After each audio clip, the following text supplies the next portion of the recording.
इसी प्रकार जब हमें उस परम पिता परमात्मा पूर्ण ब्रह्म सत्य पुरुष की जानकारी होगी और उसकी महिमा का पता चलेगा कि उस परमात्मा की भक्ति और उसकी शरण में आने से हमें क्या क्या लाभ होंगे, और ये भगवानों पर जिन पर हम आश्रित थे उनकी क्या स्थिति है, तो कहते हैं आपकी आस्था फिर इनमें उतनी ही रह जाएगी जैसे बड़े जलाशय प्राप्ति के उपरांत छोटे जलाशय में रह जाती। वो छोटे जलाशय बुरा नहीं लगता, लेकिन वो सफिशिएंट नहीं है, इसलिए उसको त्याग देना ही वो उचित समझता है। ठीक इसी प्रकार इस अध्यात्म मार्ग को गीता अध्याय नंबर 2 के श्लोक नंबर 46 ने समझाने की चेष्टा की है। देखिएगा, श्रीमद् भगवद गीता अध्याय नंबर 2 का, गीता अध्याय नंबर 2 और श्लोक नंबर 46।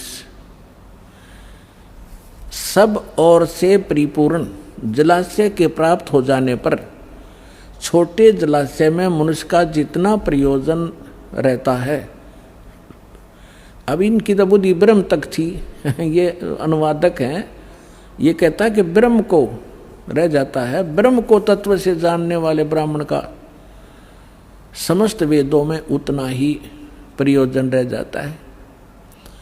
अब वेदों में नहीं, अभी अनुवाद तक में करना आया नहीं, इनको अकल थी नहीं कि ये वेद, ये ज्ञान बोल कौन रहा है, इनको ये नहीं मालूम था आज तक।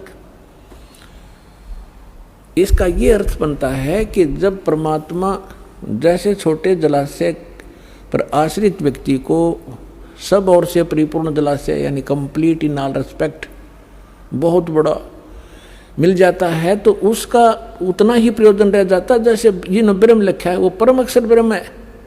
उस परम अक्षर ब्रह्म की प्राप्ति के ज्ञान के उपरांत इन छोटे देवताओं में जैसे आस्था जीव का प्रयोजन रह जाता है, ऐसा ही रह जाता है जैसे बड़े जलाशय की प्राप्ति के उपरांत छोटे जलाशय में रह जाता है। अपने आत्माओं,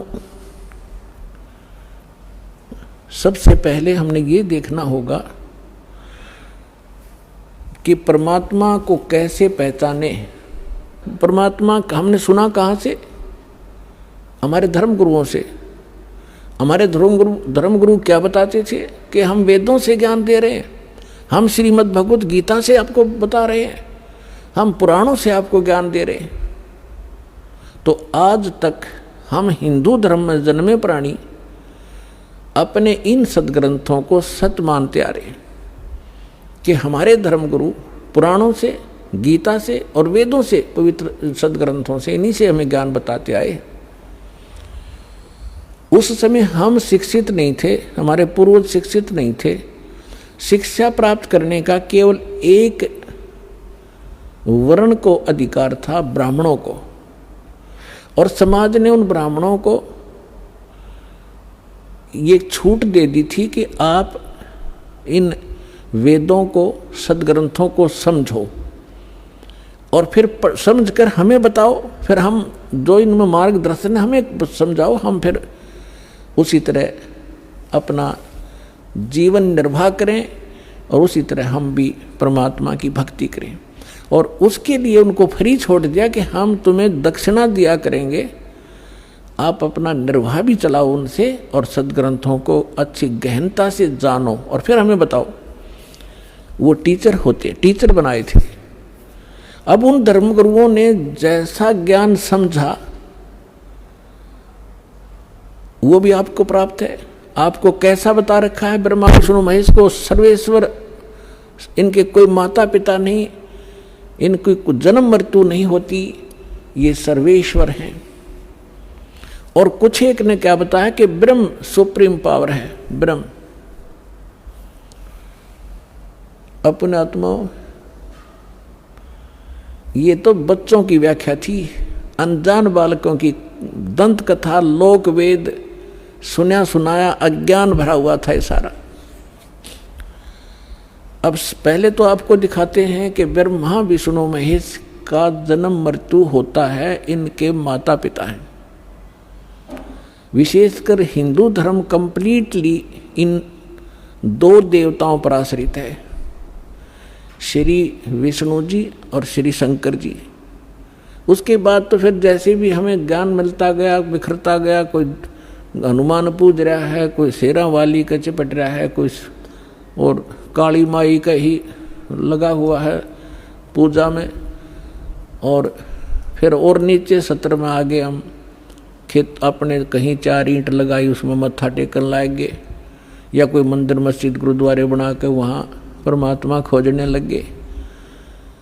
लेकिन मुख्य रूप से हिंदू धर्म के लोग श्रद्धालु श्री विष्णु जी और श्री शंकर जी को सुप्रीम मानकर पूजते रहे। और हमें ये बताया गया था इनके कोई माता पिता नहीं, केवल ब्रह्मा जी की मृत्यु बताते थे। आयु फिक्स थी कि 100 वर्ष की आयु होती है, फिर अपने आप पैदा हो जाता है। और ये तीनों देवता स्वयंभू हैं, ऐसी बकवाद सुना रखी थी हमारे को। अब हमारे सदग्रंथ क्या बताते हैं, उनकी जीवनी क्या बताती है, उनकी इतिहास क्या बताता है, जिन सदग्रंथों को हम सच माना करते थे। देखिएगा,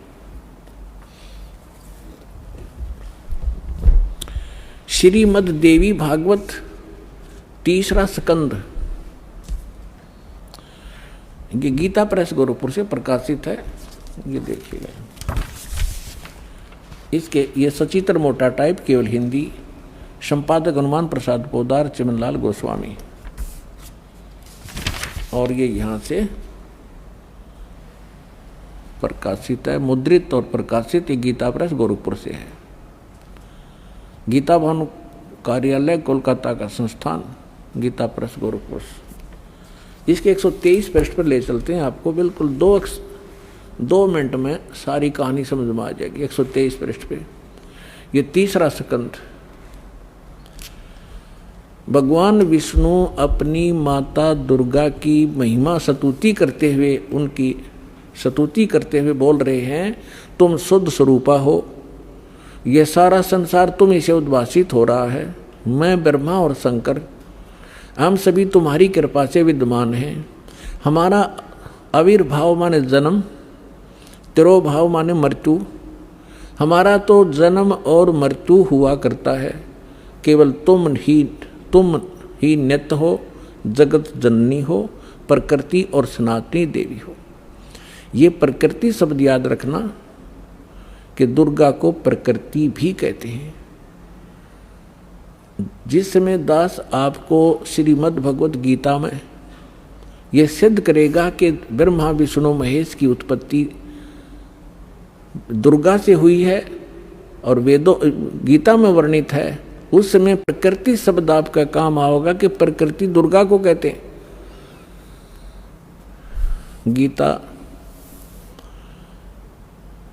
गीता के अंदर 2 प्रकृति बताई है। एक तो जड़, जैसे ये अग्नि वायु हवा आदि, और एक चेतन ये दुर्गा प्रकृति है। तो इसलिए कहते हैं तुम आप ही प्रकृति हो। और फिर भगवान शंकर क्या कहते हैं, देखिएगा।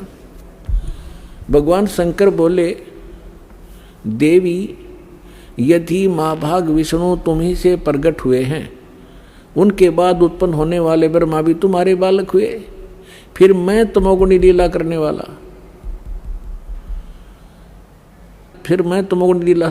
वाला शंकर क्या तुम्हारी संतान नहीं हुआ?